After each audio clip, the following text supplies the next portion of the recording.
নমস্কার, আমি অপর্ণা। তোমরা দেখছো ব্লগার হও অপর্ণা এই চ্যানেলের পক্ষ থেকে তোমাদের জানাই অনেক অনেক অভিনন্দন, আন্তরিকতা।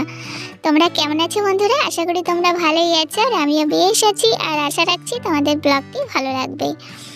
তো সকালের বাসি কাজকর্ম সব সেরে আমি চলে এসেছি কিচেনে রান্না করতে। আজকে ভেবেছিলাম ঠান্ডার জন্য আমি ভিডিও বোধহয় শ্যুট করতেই পারবো না।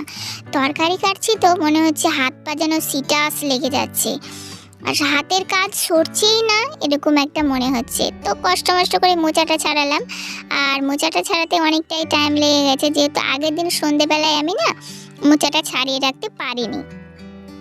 তো সেই জন্য আজকে সকালে মোচাটা ছাড়াতে হয়েছে, তো এক্সট্রা টাইম লেগে গেছে। তো কি আর করা যাবে, ছাড়ালাম, ছাড়িয়ে রান্না বসিয়ে দিলাম। তারপরে এই যে হলুদের কৌটোতে দেখছি হলুদ ফুরিয়ে গেছে। হলুদ তো স্টকে রাখাই আছে, কিন্তু হলুদ আর কৌটোয় ঢালা হয়নি। তো আজকে ভাবলাম কৌটোতে হলুদটা ঢেলেই ফেলি। তো দেখো হলুদটা এবার আমি কৌটোতে ঢেলে নিচ্ছি। আর হলুদ থাকাকালীন স্টকে এনে রেখে দিই, মানে দু একদিন ফুরাবো যখন ভাব হয় না, তখনই আমি আমার হাজব্যান্ডকে বলি যে কোনো মশলা ফুরিয়ে গেলে সেটা নিয়ে আসতে, যাতে অগ্রিম থেকে যায় আর বাড়ন্ত না হয় জিনিসটা। তো সেই জন্য তো দেখো হলুদটা তুলে রেখে দিলাম। রেখে দেওয়ার পরে যে এখানে এবার মোচার তরকারিটাতে লবণ হলুদ দিয়ে কষে নিচ্ছি। তো আজকে আমি মোচার রান্নাটা ভাবলাম তোমাদের সঙ্গে ফুল লুক শেয়ার করি। তো ফার্স্টে কাঁচা লঙ্কা দিলাম এবং এই তেলে আলুগুলো দিয়ে না আলুগুলো একটু ফ্রাই হয়ে গেল। তারপরে মোচাটা দিয়ে দিলাম। মোচাটা দেওয়ার পরে একটু নাড়িয়ে চাড়িয়ে লবণ হলুদ দিলাম, আর লবণ হলুদ দিয়ে একটু কষিয়ে নিলাম। তারপরে এই যে এক মুঠো ছোলা ভিজিয়ে রেখেছিলাম আগের দিন রাত্রে, তো সেই ছোলাটাই দিয়ে দিলাম। আর ছোলাটা একটু বেশি করে ভিজিয়ে রাখি কেন জানো? আমার ছেলে মেয়ে সন্ধ্যাবেলায় খায় সেই জন্যে। আর দেখো নামানোর একটু আগে ময়দা ছড়িয়ে দিয়ে, ঠিক যেভাবে এই তরকারিটা গাঢ় করে ঠিক তার জন্যে ময়দাটা একটু ছড়িয়ে দিলাম।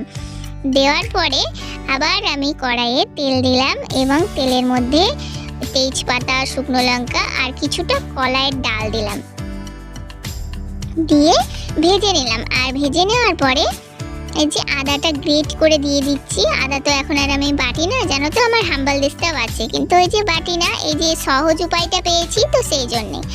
আর কলাইয়ের ডালটা একটু ভাজা ভাজা হয়ে যাওয়ার পরে আমি দিয়ে দিলাম জিরে গুঁড়ো। এর বেশ খানিকক্ষণ নাড়িয়ে নিলাম। নাড়িয়ে নেওয়ার পরে ওই মোচা আলু যেগুলো নামিয়ে রেখেছিলাম ময়দা দিয়ে, তো সেইটা পুনরায় আবার তেল পারলাম। তো আর নামানোর আগে একটুখানি আমি না চিনি দিয়ে দিয়েছি। আর তারপরে দেখো এবার মোচাটা নামিয়ে নিয়েছি থালাতে, আর প্রেসার কুকারে মুসুর ডাল সেদ্ধ বসিয়ে দিলাম। আর তারপরে যে আজকে বাকি রেসিপিগুলো হবে, তো আজকে হবে মোচার ঝাল, আর হবে ফুলকপি ভাজা আর মুসুর ডাল। আজকে শনিবার তো সেই জন্য নিরামিষ। এবার স্টকে মটর ডাল ছিল না, তো সেই জন্য মুসুর ডালটাই করেছি, তবে পেঁয়াজ রসুন দিইনি। তবে তোমাদের মতে তো মুসুর ডাল বোধহয় আমিষ, আমার মতেও আমিষ, কিন্তু গাছের ফল তো সেই হিসাবে আমি নিরামিষ মনে করে খেলাম। এখন যেহেতু অন্য ডাল আনা নেই, আর কে যাবে এখন দোকানে, কাছেই দোকান, কিন্তু আমার যাওয়ার সময় নেই, তো সেই জন্য আর গেলাম না। ঘরে যেটা ছিল সেটা দিয়ে কাজ চালিয়ে নেওয়ার মতন হয়ে গেল, তো চালিয়েও নিলাম। আর তারপরে ওই সবজিটা বসিয়ে দিয়েছি, দেওয়ার পরে মানে ডালটা সিটি মারতে বসিয়ে দিয়েছি। দেওয়ার পরে যে বিছানা তুলতে আমি চলে এসেছি।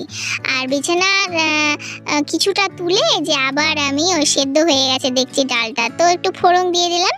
আর ফোড়ন দেওয়ার পরে যে ফুলকপি ভাজাটা বসিয়ে দিলাম। আর এইভাবে রান্না করতে করতে আমি বাকি কাজগুলো না আজকে সেরে নিয়েছি। বিছানা তুলতে না হলে জানো তো 11টা বেজে যায়।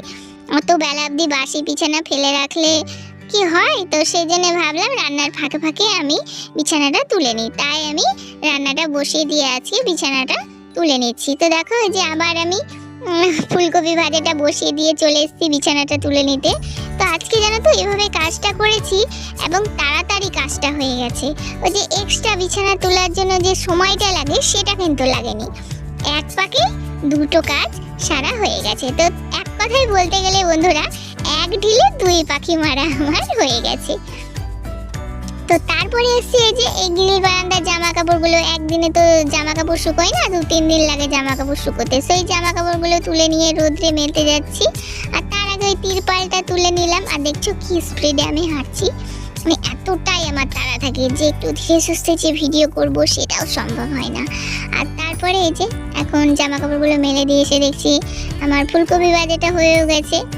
তো দেখলে বন্ধুরা চট জলদি কিভাবে কাজ করে নিতে হয় সংসারের কাজ।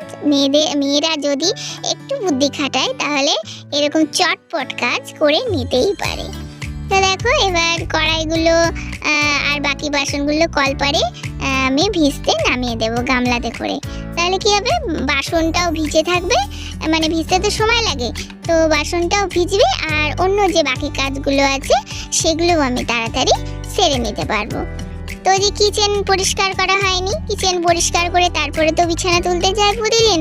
তো এইদিকে রান্নার ফাঁকে ফাঁকে এই কাজগুলো আজকে করিনি, বিছানা তুলতে গেছি সেই জন্য এই কাজটা হয়নি। অন্যদিন না হলে রান্নার ফাঁকে ফাঁকে এই কাজগুলো গুছিয়ে রাখি। তো ফুলকপি ভাজাটা বাকি ছিল বলেই লবণ হলুদ যেহেতু লাগবে তো সেই জন্যই আর কি আমি এগুলো তুলিনি। তো ভাবলাম ওই কাজটা সেরে আসি তারপরে এটা তুলে নেব। তো দেখো যেমন বলা তেমন কাজ, আমার ওইগুলো কাজগুলো হয়ে গেল। ওই কৌটো কাটি বা মশলার যে কৌটো কাটি সেগুলো তুলে রেখে দিলাম। তারপরে গ্যাসটা ভালো করে মেজে নিলাম, শ্যাম্পু দিয়ে মেজেছি, প্রচণ্ড তেল কেষ্টা হয়ে যায় বন্ধুরা। তো সেই জন্য যে 1 টাকার ক্লিনিক প্লাসের কামাল যে চট জলদি তাড়াতাড়ি হয়ে যায়। তো তাই আমি গ্যাস ওভেনটা মুছে নেওয়ার পরে জলগুলো ভরে নিলাম। আর বেশি এখন খুব একটা বোতল নেই যে অনেকটা সময় লাগবে জল ভরতে, তো তাড়াতাড়ি হয়ে গেল। তারপরে চলে এসেছি এই যে ঘরটা মুছে নিতে। তো আজকে আর আমি ঘর ঝাড় দিয়ে তোমাদের সঙ্গে শেয়ার করতে পারিনি, অ্যাকচুয়ালি ঘরটাও ঝেড়ে নিয়েছিলাম বিছানা তোলার পরে, তো সেটা আর ক্যামেরা শ্যুট করা হয়নি। ওইদিকে রান্না বসিয়ে এসেছি, তারা আছে যে রান্নাটা না পুড়ে যায় তরকারিগুলো, তো সেই জন্যই আর কি আমি আর ঘর ঝাড়াটা শেয়ার করতে পারিনি। এই যে এখন শেয়ার করলাম ঘর মোছাটা। তো জানি আমার বন্ধুরা নিশ্চয়ই মেনে নেবে আমার এই ভুলগুলো, তো সেই বিশ্বাস রেখেই আমি এই ভিডিওটা শ্যুট করছি। তো দেখো ওই ঘরটা মোছা কমপ্লিট হয়ে গিয়ে এবার আমি এই রান্নাঘরটা আর এই গ্রিল বারান্দার এই সাইডটা মুছে নিচ্ছি। তো গ্রিল বারান্দা না সরু একটা গলির মতন জায়গা, তবে এতেই আমার কাজ চলে। যে গ্রিল বারান্দার কামাল বন্ধুরা দেখতেই পাচ্ছ, বিশেষত জামা কাপড় মেলার জন্যই আমার এই গ্রিল বারান্দাটা ব্যবহৃত হয়। অবশ্য গরমকালে এই গ্রিল বারান্দায় বসে বসে আমি মুড়ি খাই এবং সন্ধেবেলায় যখন কারেন্ট চলে যায় এখানে বসে বসে হাওয়া খাই। যখন ওই ফ্যান থাকে না, কারেন্ট থাকে না, তখন তো এই তিরপলটা ফেলে রাখি না। এখন শীতকাল বলে তিরপলটা ফেলে রাখি। অবশ্য গরমকালে তিরপলটা নামাই কখন জানো, যখন দুপুরবেলা হয় তখন। আর তোমরা জানো এখন কটা, এখন সময় বেলা 11:30। তো এই টাইমে যে ভাতটা বসিয়ে দিয়েছি, ওই যে হাঁড়িতে ভাত হচ্ছে, ভাত বসিয়ে দিয়েছি, দিয়ে ঘরটা মুছে নিলাম। ভাতটা হতে থাক, এই ফাঁকে আমি বাসনগুলো পুরো মেজে নেব।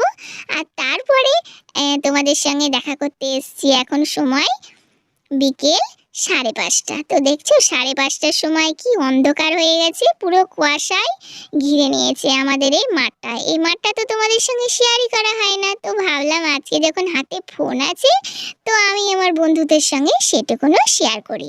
আর তারপরে দেখো ঘরে এসে দেখছি আমার মেয়ে এই টিভিতে শফিকের কার্টুনগুলো বসে বসে দেখছে, আর আমার ছেলে তোর বাবার সঙ্গে ফুটবল খেলা দেখে চলে এসছে।